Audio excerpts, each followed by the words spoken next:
আপাতত ফিরোজ মাথা থেকে মেয়েটার কথা ঝেড়ে ফেলল। যদি খুব বেশি প্রয়োজন পড়ে তাহলে না হয় পরে ওকে খুঁজে নেওয়া যাবে। ফিরোজের এলাকাতেই তো থাকে, বাহিরে আর পালিয়ে যাবে কোথায়। চেয়ারে চুপ করে বসে আছে প্রার্থনা। অল্প সাজালেও খুব সুন্দর লাগছে মেয়েটাকে। আজকে প্রার্থনার বিয়ে, তবে ওর প্রিয় মানুষের সাথে না, বরং খুব জঘন্য একজন মানুষের সাথে, যাকে দেখলেই থুতু ফেলতে ইচ্ছে করে।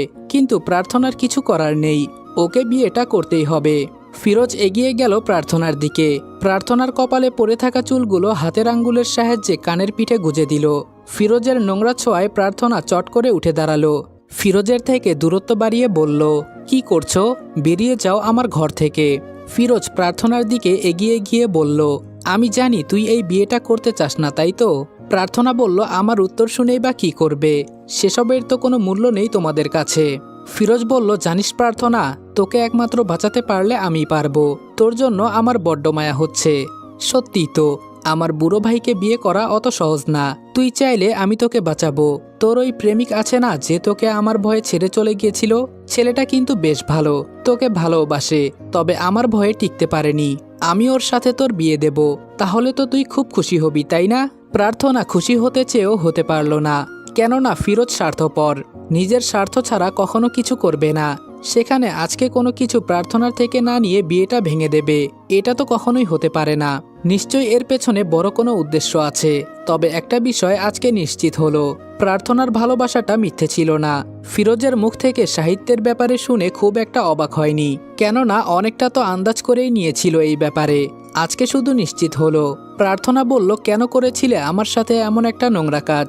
আমি কি ক্ষতি করেছিলাম তোমাদের? আমার নামে কেন এত বড় একটা অপবাদ বের করলে? ফিরোজ বলল, আমার ভাইয়ের যে বুড়ো বয়সে ভীমরতি ধরেছিল, এমন সময় তুইও নজরে পড়ে গিয়েছিলি। ভাই হয়ে নিজের ভাইয়ের আবদার রাখবো না? সামান্য একটা মেয়ে তো উপহার চেয়েছিল আমার থেকে, এটাই আমি তাকে দেব না, তা কি করে হয়?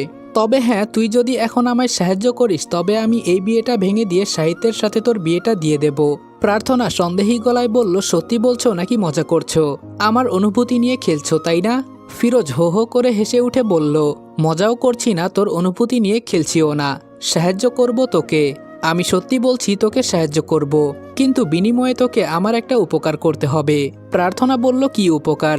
ফিরোজ বলল, আরজুর ঠিকানা বলতে হবে আমায়। তুই শুধু আমায় ওর ঠিকানা বলবি, তারপরে যদি ও মাটির নিচেও লুকিয়ে থাকে সেখান থেকে আমি ওকে টেনে বের করে আনবো। দেখ প্রার্থনা, তুই শুধু আমায় ঠিকানা বলার বদলে আমি এই বিয়েটা ভেঙে দেব, সেই সাথে তোর সাহিত্যকে খুঁজে এনে ওর সাথে তোর বিয়েটা দিয়ে দেব। আমি এক কথার মানুষ, একবার যখন বলেছি সাহায্য করব তার মানে করবই। তুই শুধু আরজুর ঠিকানা বলবি আমায়। এতক্ষণে প্রার্থনা বুঝতে পারলো হঠাৎ করে ফিরোজের সাহায্য করার কারণ। তবে প্রার্থনা তো বলবে না আরজু কোথায়। ও মরে গেলেও কোনোদিন আরজুর ঠিকানা বলবে না। ওর জীবন তো শেষ হয়ে গেছে, এমনিতেও প্রার্থনার বাঁচার ইচ্ছে নেই। তবে প্রার্থনা জানে আরজু বাঁচতে চায়, নিজের মতন করে প্রাণ খুলে বাঁচতে চায়। নিজের বোনের জীবনটা প্রার্থনা কোনো মতেই নিজের সুখের বিনিময়ে ধ্বংস করতে পারবে না। তবে ফিরোজকে বুঝতে দিলেও চলবে না আরজু কোথায় আছে সেসব প্রার্থনা জানে। প্রার্থনা বলল, বিশ্বাস করো আমি জানি না আরু কোথায় আছে, ও আমাকে বলে যায়নি। তোমরা যতটুকু জানো আমিও ঠিক ততটুকুই জানি। ফিরোজ হাসলো, হাসিটা স্বাভাবিক হলেও প্রার্থনার কেমন যেন ভয় হলো। ফিরোজ বলল, আবার মিথ্যে, আবার মিথ্যে। প্রার্থনা, তুই দিন দিন কেমন যেন আরজুর মতো সাহসী হয়ে যাচ্ছিস। এখন আর আমায় দেখে ভয় পাস না, তাই না? আমার চোখে চোখ রেখে মিথ্যেটা বলতে কি একটুও বুক কাঁপলো না তোর? প্রার্থনা বলল, আমি বললাম তো আমি জানি না আরু কোথায় থাকে। ফিরোজ এগিয়ে গিয়ে প্রার্থনার চুলের মুঠি খামচে ধরল। প্রার্থনা ব্যথায় আর্তনাদ করে উঠল, তবে ফিরোজের সেসবে কোনো খেয়াল নেই। দাঁত কিরমিরিয়ে বলল, শুধু ভাইয়ের বউ এজন্য বেঁচে গেলি, না হলে বিশ্বাস কর এখন তোর এমন অবস্থা করতাম যে তুই ফিরোজকে দেখে এরপর থেকে কাঁপতি। আমাকে আমার আরজুকে পাওয়ার পথে বাধা হয়ে দাঁড়ানোর জন্য তোর শরীর থেকে আমি মাংস খুবলে খেতাম। শুধু একটা কারণে বেঁচে গেলি, তুই আমার ভাইয়ের বউ। প্রার্থনা ক্রন্দনরত স্বরে বলল, ছাড়ো আমাকে, অমানুষ তো তুমি, একটুও কি অন্যের ব্যথায় কষ্ট হয় না? আমি তো তোমার বোন। ফিরোজ ধমক দিয়ে বলল, চুপ কর। তবে একটা কথা মনে রাখিস প্রার্থনা, তোকে দিয়েই আমি আরজুকে খুঁজে বের করব। আমি জানি একবার যদি আরজুর কানে যায় যে আমি ওর আপার গায়ে হাত তুলেছি, ও ঠিকই নিজ থেকে ধরা দেবে। ওদের কথাবার্তার মাঝে রুমে একটা অল্প বয়সী মেয়ে প্রবেশ করলো। বয়স এই 14-15 হবে। ফিরোজকে প্রার্থনার চুলের মুঠি ধরে থাকতে দেখে আটকে উঠল। তাড়াহুড়ো করে এগিয়ে এসে ফিরোজের থেকে প্রার্থনাকে ছাড়ানোর চেষ্টা করলো। অনুরোধের স্বরে বলল, চাচ্চু ছাড়ো, লাগছে তো প্রার্থনা ফুপির, ছাড়ো বলছি। ফিরোজ বাধ্য হলো ছেড়ে দিতে। ফিরোজ ছেড়ে দিতেই ফারিহা প্রার্থনাকে আড়াল করে দাঁড়িয়ে রাগান্বিত গলায় বলল, তুমি গায়ে হাত তুলছিলে কেন ফুপির? তোমাদেরকে বারবার করে বলেছি বাহিরে যা ইচ্ছে করো, কিন্তু ঘরের মানুষদের সাথে এসব আচরণ করবে না। ফিরোজ কিছু বলল না। নিজের ভাইয়ের এই মেয়েটার উপর ফিরোজের দুর্বলতা অনেক। ফিরোজের মতে আরজুর পরে যদি কোনো মেয়ের জন্য ওর দুর্বলতা থেকে থাকে তবে সেটাই ফারিয়া। বড্ড আদর করে মেয়েটাকে, যদিও ফারিহার সেসব একদমই পছন্দ না। সে ঘৃণা করে নিজের বাবা আর চাচ্চুকে। ফিরোজের থেকে কোনো উত্তর না পেয়ে ফারিহা পুনরায় ঝাঁঝালো গলায় বলল, চুপ করে আছো কেন? বলো কেন মারছিলে প্রার্থনা ফুপিকে? ফিরোজ বলল, ও তুমি বুঝবে না আম্মা, বড়দের কথার মাঝে ছোটদের থাকতে নেই।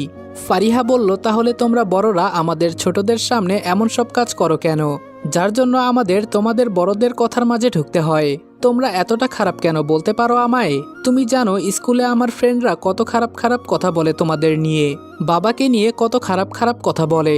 জানো সবাই নিজের বাবা চাচ্চুদের নিয়ে কত ভালো ভালো কথা বলে, কিন্তু ওরা যখন আমার বাবা চাচ্চুকে নিয়ে খারাপ কথা বলে আমি কোনো প্রতিবাদ করতে পারি না, কেননা আমি নিজেও খুব ভালো করে জানি তোমরা কেমন।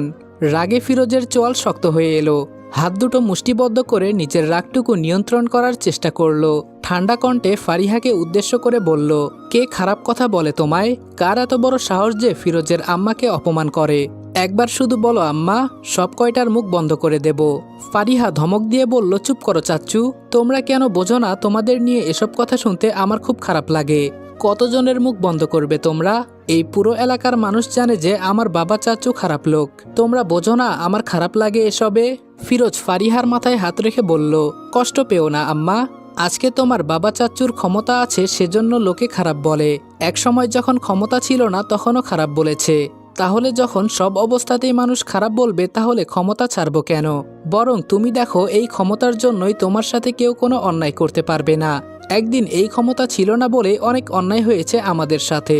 এখন সেই ক্ষমতার জোরেই কারো সাহস নেই যে ফিরোজের চোখে চোখ রেখে কথা বলবে। ফারিহা বলল, ছেড়ে দাও না এসব চাচ্চু। ফিরোজ হাসল। ফারিহার মাথায় হাত বুলিয়ে দিয়ে সেখান থেকে চলে গেল। আশাহত হলো ছোট মেয়েটা। অনেক চেষ্টা করেছে নিজের বাবা আর চাচ্চুকে খারাপ পথ থেকে ফিরিয়ে আনার জন্য, কিন্তু পারেনি। প্রার্থনা ফারিহাকে কাছে টেনে নিয়ে আদুরে গলায় বলল, কাদেরকে এসব কথা বলছিস মা? ওরা বুঝবে না, ওরা নিজেদের মনুষ্যত্ব অনেক আগেই হারিয়ে ফেলেছে।